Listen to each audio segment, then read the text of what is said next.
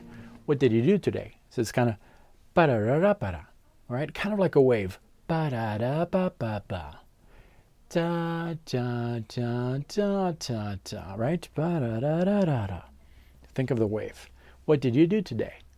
Well, we're going to answer that considering that wave. So the wave basically starts, the lowest point of the wave is the lowest note that you have, the lowest pitch. What did you, in this case, what did you do today?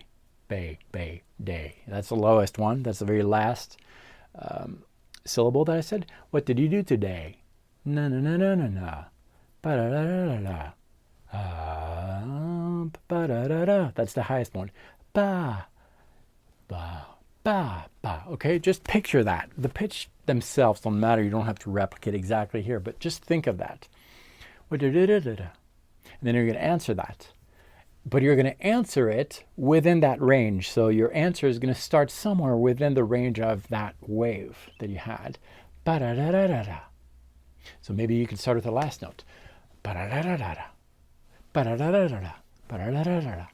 The answer, da-da-da-da-da-da, had a lot to do with the question.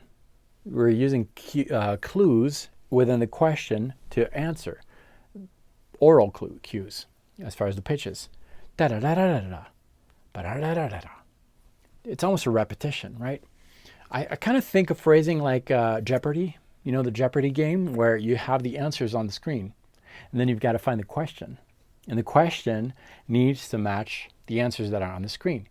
They're both linked together. You can figure out the question by looking at the answer.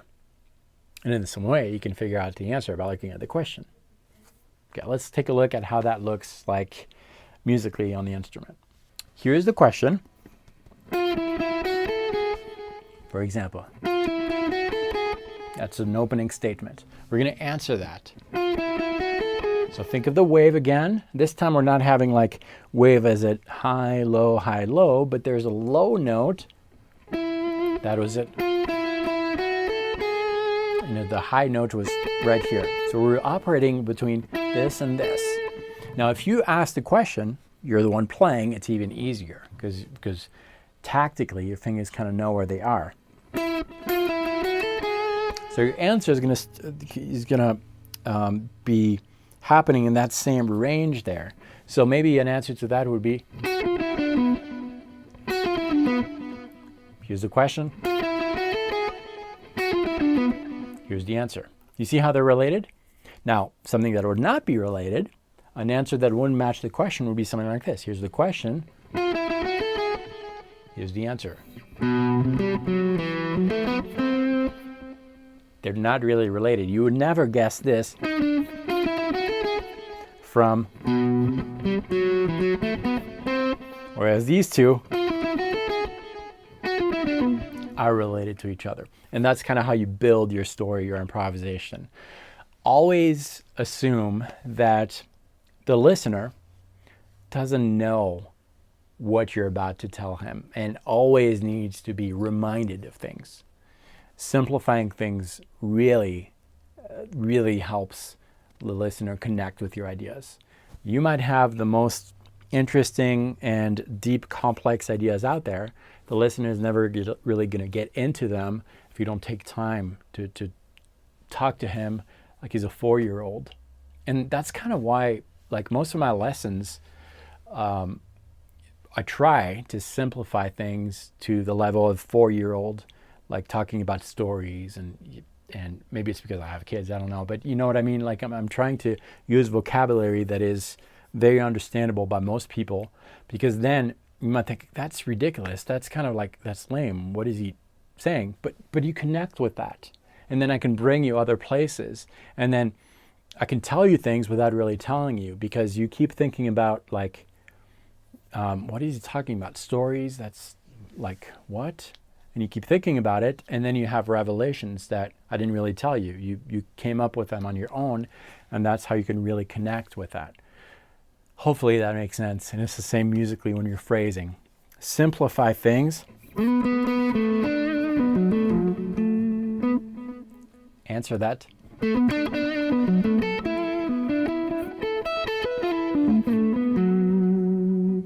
going to repeat the end.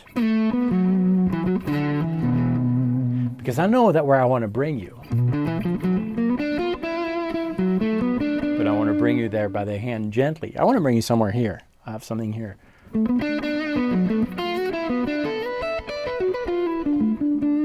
But if I brought you to that idea that I have, the end idea, you wouldn't connect with it. I'm bringing you gently there.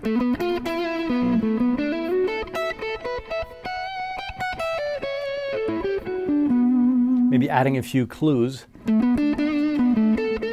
introducing small micro concept,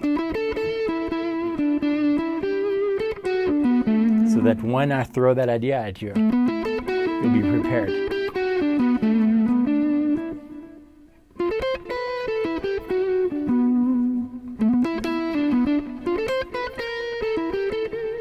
That's kind of the clue there. You've heard that several times now. So when I throw it at you, you'll be ready.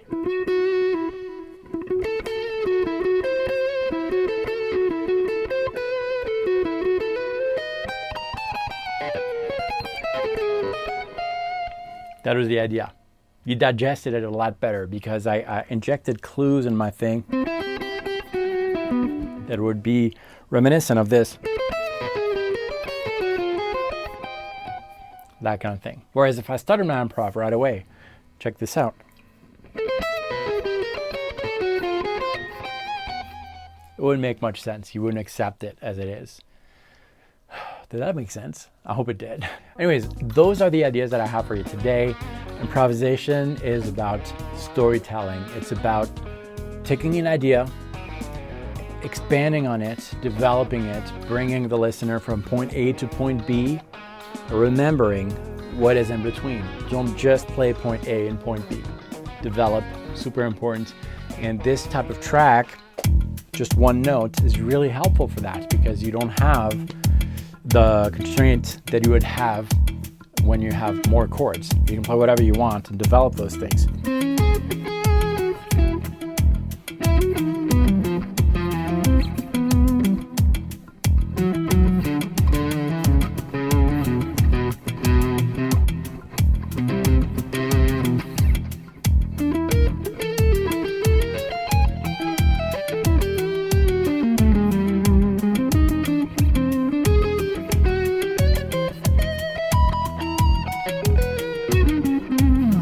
And if you do this kind of work when you play over something more melodic, you would know how to phrase because you are learning all these essential concepts that we sometimes forget when we have to match elements that are given to you by the chords.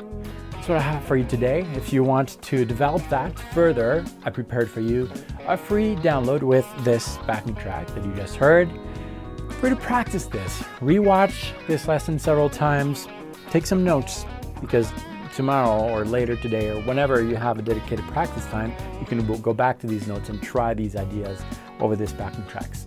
You can get this for free. All you need to do is visit the link below, enter your best email address, and I'll be sending you that right away. And you'll also be placed on my newsletter, and I send some free content just like this one. And if this was your first visit, thank you so much for checking out this video. I hope you learned something. You should consider subscribing because every week, 3 videos, at least like this one, come out helping guitar players like all of us find our unique voice, develop it on the instrument to tell our own personal, beautiful, unique musical story.